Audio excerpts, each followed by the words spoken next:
Model প্রণমী নামটি আলোচনায় আসার কারণ তার নেতিবাচক নানান ধরনের অ্যাক্টিভিটি। সেই অ্যাক্টিভিটিতে প্রায় সময় তৈরি হয় তুমুল বিতর্ক, খোলামেলা উপস্থাপন, উস্কানিমূলক ফটোশুট আর সোশ্যাল মিডিয়ায় অশালীন কন্টেন্টের মাধ্যমে আলোচনায় থাকতে চাইছেন তিনি। কেউ বলছেন এটি শিল্প, কিন্তু অধিকাংশ নেটিজেনের অভিযোগ এটি সমাজে ছড়াচ্ছে অশ্লীলতা। অনেকে বলছেন প্রণমী যৌন সুরসুরি দিয়ে থাকতে চান আলোচনায়। শুটিং এর সময় বিহাইন্ড দ্য সিনে যেভাবে নিজের শরীরকে ক্যামেরার সামনে হাজির করেন এই টিকটকার মডেল, তাতে বোঝাই যায় জেনে বুঝে দেখাচ্ছেন নিজের শরীর। আর যে পোশাকে হাজির হন তিনি, তাতে সেই সন্দেহ আরো গাঢ় হয়। শুটিং এর সময়ও তার আচরণ নিয়ে নানান গুঞ্জন থামছেই না। সমালোচকরা বলছেন প্রণমী যেভাবে নিজেকে রিপ্রেজেন্ট করছেন তা তরুণ প্রজন্মের জন্য নেতিবাচক বার্তা বয়ে আনছে।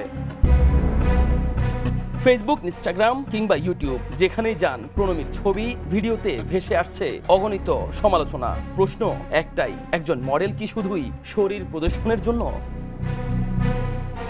সেসব কমেন্ট আবার দেখছেন তিনি নিজেও। দেখেও না দেখার ভান করে ভিউ বাড়ানোর চক্করে এমন কাজ করেই যাচ্ছেন তিনি। তার পোস্টে 100টি কমেন্ট হলে 99টি থাকে নেগেটিভ। সেই নেগেটিভ কন্টেন্ট তিনি বেশ এনজয় করছেন। তাই তো তিনি নিজের শরীরকে পণ্য বানিয়ে হাজির হচ্ছেন দর্শকের সামনে।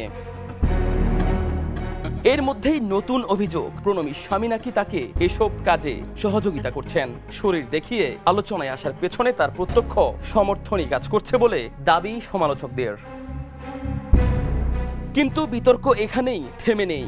সামাজিক যোগাযোগ মাধ্যমে ছড়িয়ে পড়েছে আরও চাঞ্চল্যকর অভিযোগ। স্বৈরাচারী আওয়ামী লীগ সরকারের ঘনিষ্ঠ মহলের সঙ্গে রয়েছে প্রণমী ও তার স্বামীর যোগাযোগ। সুযোগ সুবিধা নিয়েছেন অতীতে, আর এখনও আওয়ামী লীগের পক্ষেই কাজ করছেন বলে অভিযোগ রয়েছে এই দম্পতির বিরুদ্ধে। স্বৈরাচার হাসিনার পতনের পর অনেকে হয়েছেন আটক, অনেকে দিয়েছেন গা ঢাকা, কিন্তু জেরি প্রণমী ব্যতিক্রম। তারা দেদারসে এখনো কাজ করে যাচ্ছেন। সেই সঙ্গে তাদের কাজের সঙ্গে সঙ্গেই বাড়ছে অশ্লীলতা। এদিকে প্রণমীর স্বামী জেরির একটি গ্রুপ ঘুরে দেখা যায় তিনি আওয়ামী সরকারের পক্ষে এখনো সরব, দিচ্ছেন নানান পোস্ট। অন্যদিকে সম্প্রতি গ্রেফতার হয়েছেন আলোচিত কন্টেন্ট ক্রিয়েটর তৌহিদ আফ্রিদি, আর তার সঙ্গে একসময় বেশ ঘনিষ্ঠতা ছিল প্রণমী জেরির। তার প্রমাণ মেলে দ্য নিউজে দেওয়া তাদেরই এক সাক্ষাৎকারে।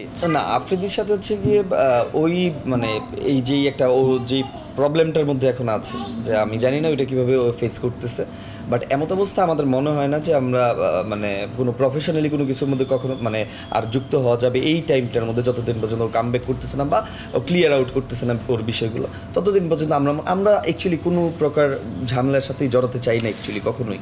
সো দ্যাটস ওয়াই আমরা সবসময় ঝামেলাকে একটু এড়ানোর চেষ্টা করি। মানে actually we are very simple people, আসলেও কারো ক্ষতির মধ্যে নাই। কারো পারিবারিকভাবে কথা বলার হলে সবার সাথে আমার পারিবারিক সম্পর্ক আছে না, আমার এখন আপাতত কোনো যোগাযোগ এরকম ভাবে নেই। আমার সাথে তো সোশ্যাল মিডিয়া হ্যান্ডেলস বলতে ইনস্টাগ্রামে ভাইয়ার সাথে অ্যাড আছে, বাট ভাইয়ার সাথে আমার কথা হয়নি। আমার লাস্ট হচ্ছে গিয়ে ওর বার্থডের দিন কথা হয়েছিল, লাস্ট বার্থডের সময় হচ্ছে গিয়ে উইশ করার পারপাস হচ্ছে কথা হয়েছিল, বাট সেই সময় হচ্ছে সে একটু বিজি ছিল আই থিঙ্ক, বা এই বর্তমান পরিস্থিতির জন্য হতে পারে। সো দেখাও হয়নি ওইরকম, যদিও প্রতিবার আমাদের দেখা হয়, এবার সবাই দেখছে যে দেখা হয়নি। আফ্রিদি গ্রেপ্তারের পর প্রণমী জেরি নাকি এখন তার বাসা ছেড়ে থাকছেন অন্যত্র, দিতে চাচ্ছেন গা ঢাকা। শিল্প আর অশ্লীলতার সীমারেখা নিয়ে বিতর্ক নতুন কিছু নয়, তবে প্রণমীর ক্ষেত্রে প্রশ্নটা শুধু তার খোলামেলা উপস্থাপনে আটকে নেই, যুক্ত হয়েছে রাজনৈতিক সংশ্লিষ্টতার অভিযোগও। শেষ পর্যন্ত অশ্লীলতা নাকি স্বাধীনতা, শিল্প নাকি রাজনৈতিক সুবিধা, প্রণমীর উপস্থাপন কোন পথে যাবে তা সময় বলে দেবে। বিনোদন ডেস্ক, দ্য নিউজ। দেশে দেশে সবার সাথে, দ্য নিউজ।